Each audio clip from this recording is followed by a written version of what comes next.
America राष्ट्रपति Donald Trump को परमाणु धमक देइछंती उत्तर कोरिया सरकार। उत्तर कोरिया सरकार किम जोंग उन कहिछंती अमेरिका युद्ध भली परिस्थिति सृष्टि करबाकू चेष्टा करुछि। जदि अमेरिका निजकू उन्नत न करे तेबे परमाणु युद्ध को केही रोकी पारिबे नाही।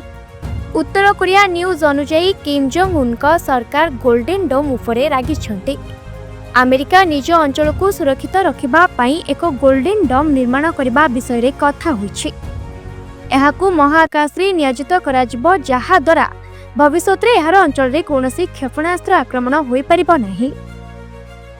ट्रंप को द्वितीय कार्यकाल समय रे किम जोंग उन प्रथम बड़ धमक देइछंती। किम को सरकार अमेरिका को एहाकू तुरंत प्रत्याहार करबाकू कहिछि। उत्तर कोरिया कहिछि जे अमेरिका निजर प्राधान्य वृद्धि करबा पई विश्व को विपद रे पकाउछि। किम जोंग उनका क्रोधर सबुठारु बड़ कारण हेउछि जापान एवं दक्षिण कोरिया सहित अमेरिकार संपर्क। किम विश्वास करती जे जदि अमेरिका रे गोल्डन डोम अभियान सफल हुए तेबे ई व्यवस्था दक्षिण कोरिया एवं जापान रे मध्य कार्यकारी हेबो। जापान एवं दक्षिण कोरिया को उत्तर कोरियार शत्रु बोली विवेचना करा जायथाय। अमेरिकार सहयोग सत्ते उत्तर कोरिया समय समय रे उभय देश को धमक दे चलीथिला।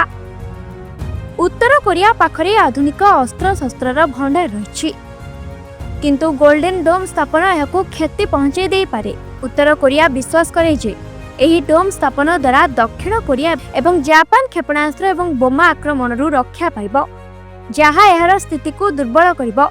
एही कारणरू किम जोंग उनका सरकार तांको विबृति रे परमाणु आक्रमण कथा उल्लेख करछंती। किम जोंग उनका सरकार कहिछि जे जदि एपरि परिस्थिति उपजे तेबे सारा विश्व रे परमाणु युद्ध आरंभ होई पारे।